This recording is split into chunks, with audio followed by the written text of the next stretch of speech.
Think about the last time you looked at a house listing.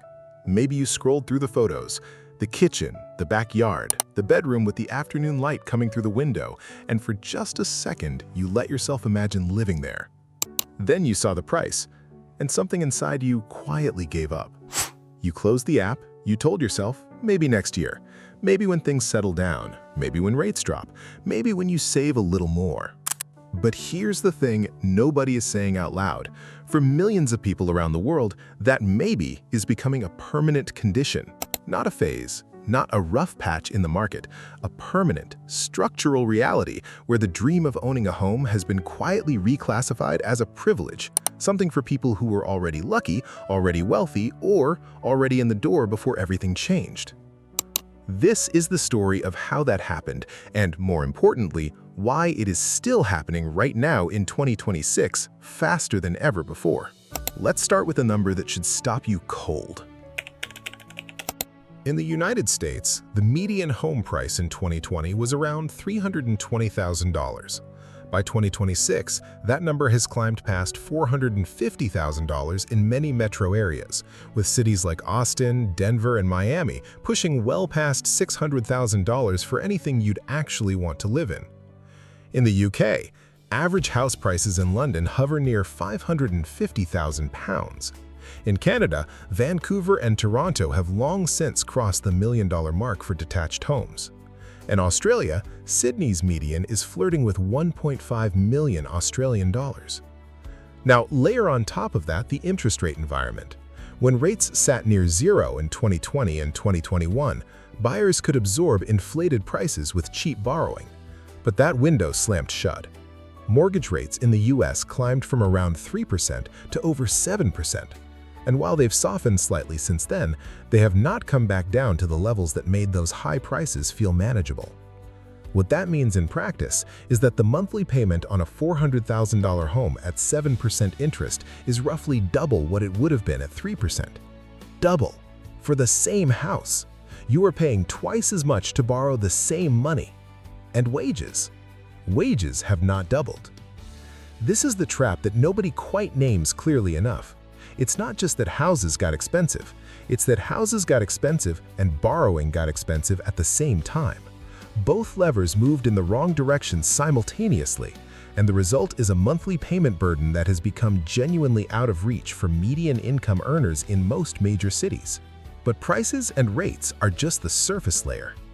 To understand why this problem is so persistent, so stubborn, so resistant to the usual market corrections, you have to go deeper.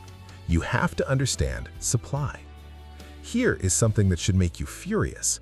The United States, according to most housing economists, is short somewhere between 4 and 7 million homes. Not units, homes. The kind of places where a family can actually live. That shortage didn't appear overnight. It was built over 2 decades of chronic underbuilding, zoning restrictions, NIMBY politics, and a construction industry that never fully recovered from the collapse of 2008. When the financial crisis hit, builders went out of business, skilled tradespeople left the industry and never came back, lumber yards closed, supply chains reorganized, and then, critically, local governments across the country, responding to the pressure of existing homeowners who didn't want their neighborhoods to change, made it harder and harder to build new housing. Single-family zoning rules, height restrictions, lengthy permitting processes, environmental review requirements that dragged projects out for years, all of it conspired to keep supply artificially constrained.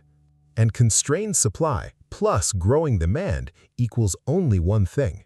It always equals only one thing. So even when the Federal Reserve raised rates aggressively, even when the housing market was supposed to cool, prices didn't fall the way economists predicted. Because you can raise the cost of borrowing, but you can't raise the cost of borrowing and also make more houses appear. The shortage remained. The floor held. And buyers, exhausted, frustrated, desperate, kept competing for the same inadequate pool of inventory. Now here is where the psychology gets interesting, because the housing crisis is not just an economic story. It is a story about how human beings make decisions under conditions of scarcity, fear, and social pressure. There's a concept in behavioral psychology called loss aversion. The Nobel Prize-winning research of Daniel Kahneman and Amos Tversky demonstrated that humans feel the pain of a loss roughly twice as intensely as we feel the pleasure of an equivalent gain. We are wired at a very deep level to be more afraid of losing something than we are excited about getting it. Now apply that to the housing market. Every person who bought a home in 2019 or 2020 and watched their equity double is sitting on an enormous unrealized gain, but they're also terrified of losing it. They don't want to sell because selling means giving up the asset that is underpinning their entire financial security. They don't want more development in their neighborhood because more supply might soften their home's value. They vote accordingly, they lobby accordingly, they organize against rezoning, against apartment buildings, against density. Economists call this the homeowner veto. Millions of people who already own property have a direct financial incentive to keep the market constrained, and they exercise that incentive loudly and effectively through local politics. The people who would benefit from more housing, renters, young families, first-time buyers, are diffuse, less organized, and often don't even stay in one place long enough to build political power. The result is a policy landscape that consistently favors the asset-rich over the asset-poor. This isn't a conspiracy. Nobody's sitting in a room planning it. It is simply the predictable outcome of rational self-interest multiplied across millions of homeowners who are all doing exactly what you would do if you had a $600,000 asset you were terrified of losing. But there is another player in this story that doesn't get nearly enough attention, and that is the institutional investor. In the years following the 2008 financial crisis, as single-family homes across the Sun Belt sat vacant and foreclosed, a new kind of buyer entered the market. Private equity firms and institutional investors, Blackstone, Invitation Homes, American Homes for Rent, began purchasing foreclosed properties by the thousands, not to flip them, to rent them, to hold them, to convert the traditionally owner-occupied asset class of the single-family home into a rental income stream. By the early 2020s, institutional investors owned hundreds of thousands of single-family homes in the United States alone. And while their overall share of the housing stock is still a relatively small percentage nationally, their impact in specific markets has been outsized. In Atlanta, Charlotte, Phoenix, and Tampa, the fast-growing metros where middle-class buyers were most likely to be competing, institutional purchases accounted for a significant portion of all transactions at their peak. What does this actually mean for the person trying to buy a starter home? It means you are bidding against an entity with a $30 billion balance sheet and the ability to close all cash in 72 hours. You are pre-approved for a mortgage that takes 3 weeks to finalize. You are competing with your entire savings against a machine. And even if the institutional investor doesn't win every deal, their presence alone reprices the market. They set the floor. They establish what the financial value of a home is, what it's worth as a rental income stream, and that financial value is often higher than what a middle-income family can afford to pay to actually live there. Housing gets priced for investors, and families get priced out. Let's talk about a real person. Her name is Priya. She's 31, works as a project manager in Nashville, earns about $72,000 a year, which is actually above the city's median income. She has been saving seriously for a down payment since she was 27, 4 years. No big vacations, used cars, roommates until she was 29.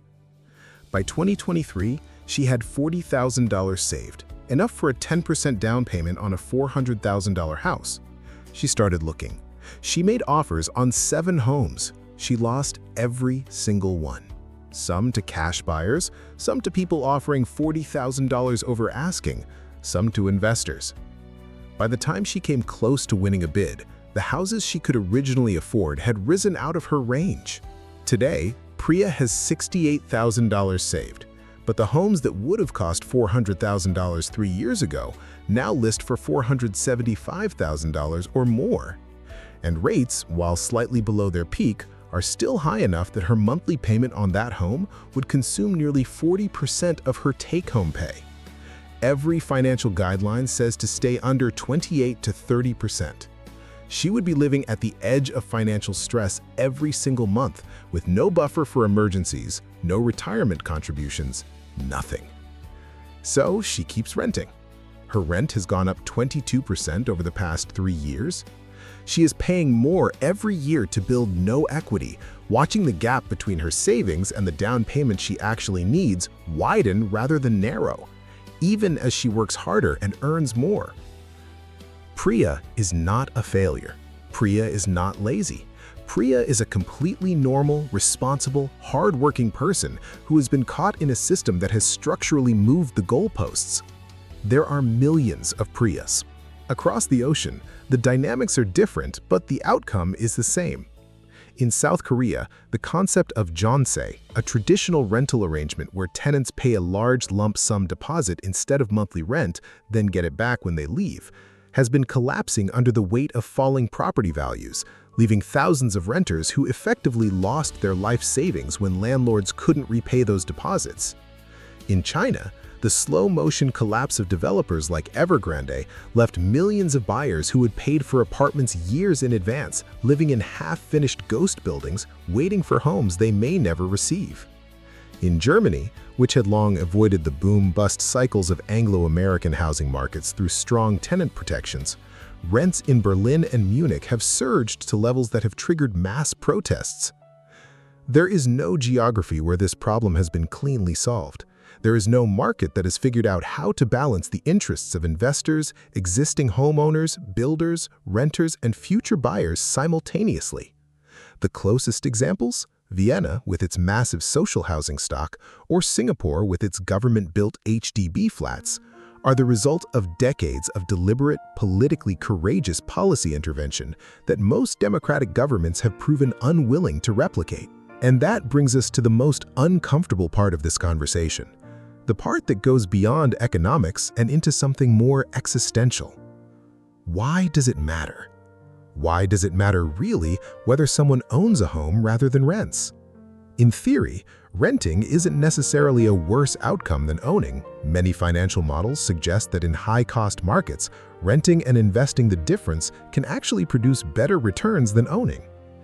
But the issue is not purely financial. Home ownership, historically, has been the primary vehicle through which ordinary, non-wealthy families build intergenerational wealth.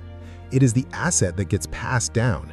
It is the equity that funds your child's education or covers your medical expenses in retirement, or gives your grandchildren a starting advantage. When you remove home ownership from the equation for an entire generation, you are not just changing their living situation, you are breaking the chain of wealth accumulation that has defined middle-class life for a century. And beyond the financial, there is the psychological weight of instability. Renters, especially in markets without strong tenant protections, can be displaced when leases end, when buildings sell, when landlords raise rents beyond what they can pay. They cannot paint their walls, renovate their kitchens, plant a garden, or even keep a pet without permission.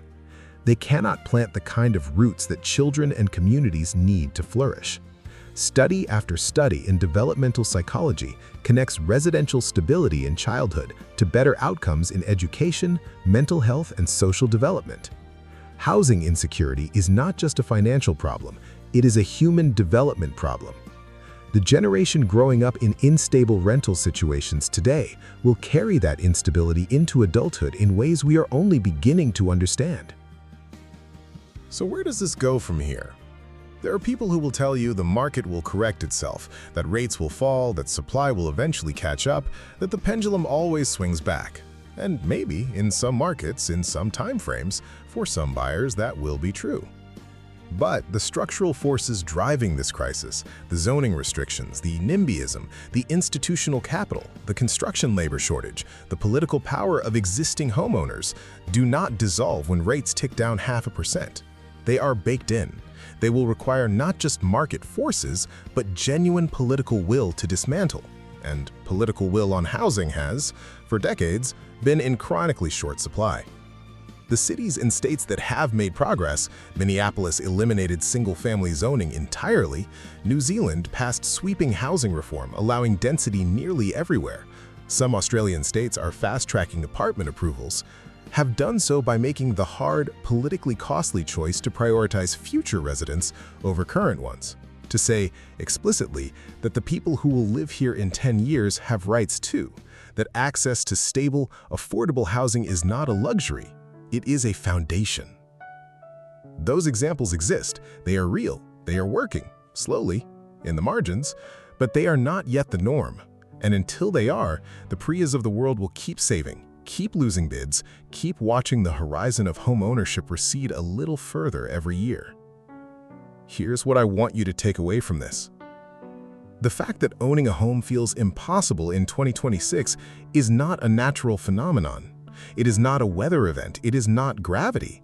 It is the accumulated result of hundreds of specific decisions made by specific people in specific positions of power over the past 30 years. Zoning boards, city councils, central banks, private equity firms, legislators. Every one of them made choices that landed us here. Which means the inverse is also true. Different choices can land us somewhere different. The problem was built. It can be unbuilt. Not easily, not quickly, not without someone losing something, but it can be done. The question is whether the people who have the power to change it will feel enough pressure from the people who need them to. The question is whether the Prias of the world will stop quietly closing the app and start getting loud. Because the dream of owning a home, of having a place that is yours, that is stable, that is safe, is not an unreasonable dream. It never was. Somewhere along the way, we let it become one. It doesn't have to stay that way.